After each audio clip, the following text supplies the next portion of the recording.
आज का long blog कुछ अलग ही होने वाला है क्योंकि आज मैं मिलवाने वाली हूँ आप सभी को गौरी के अलावा एक और गौरी से। आज सुबह सुबह सबसे पहले तो मैंने घर के थोड़े बहुत काम निपटाए। तबीयत थोड़ी ठीक तो नहीं थी, लेकिन अगर एक ही जगह बैठी रहूंगी तो फिर तबीयत ज्यादा ही खराब हो जाएगी। घर का थोड़ा बहुत काम निपटाया ही था कि मेरी फ्रेंड का कॉल आ गया। मुझे अचानक उनके घर जाना पड़ा और इस गौरी का दूध निकालना पड़ा। सही में यह तो बहुत ही नौटी गाय है और आज मैं भी पहली बार इससे मिली। यह इतनी प्यारी है ना कि मैं आपको क्या ही बताऊं। जो भाभी रोजाना इसका दूध निकालती थी आज वो यहाँ पर नहीं थी, इसी वजह से हमें दूध निकालना पड़ा। और मेरी फ्रेंड ने कॉल भी इसीलिए किया क्योंकि मुझे दूध निकालना आता था। मुझे गाय की नस्ल के बारे में ज्यादा जानकारी तो नहीं है, लेकिन मुझे इतना पता है यह जर्सी गाय है। यह गाय पैर बहुत ज्यादा चलाती है, इसीलिए इसके पैर को बांध देते हैं। लेकिन अपने घर वाली गौरी बहुत ही ज्यादा शानी है, उसके तो पैरों को भी नहीं बांधना पड़ता है, बस वह पूंछ से बहुत तेज वाला झाड़ा लगाती है, इसीलिए घूंघट लगाकर दूध निकालना पड़ता है। वैसे तो आज तबीयत खराब होने की वजह से बिल्कुल भी हिम्मत नहीं थी, लेकिन जब पता चला कि गौरी के पास जाऊंगी तो खुशी के मारे तबीयत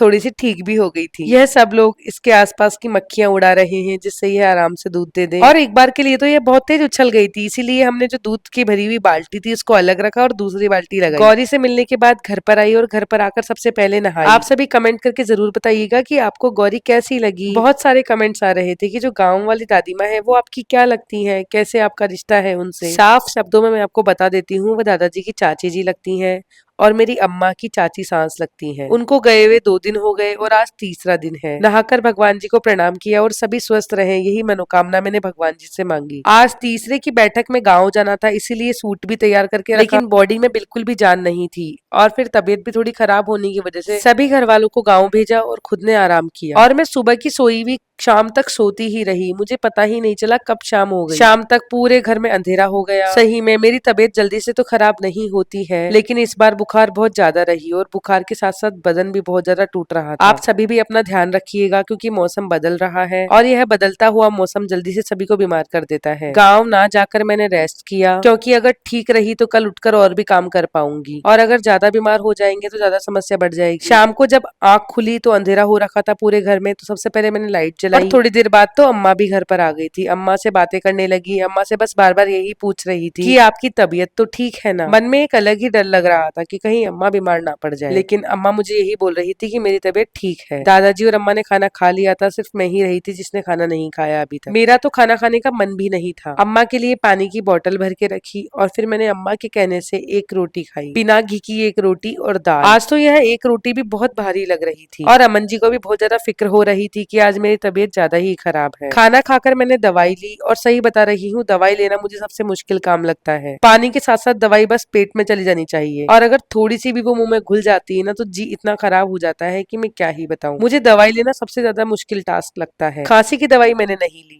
लेकिन अमन जी ने जब पूछा तो मैंने उनको झूठ बोल दिया कि मैंने दवाई ली, और अब वो ये व्लॉग देखेंगे और वो मुझे डांटेंगे। शाम को अमन जी काले हनुमान जी मंदिर लेकर गए, यहाँ पे झाड़ा लगवाया, आप भी दर्शन कर लीजिए। आप सभी इस बदलते मौसम में ध्यान रखिएगा। कल मिलती हूँ आपसे।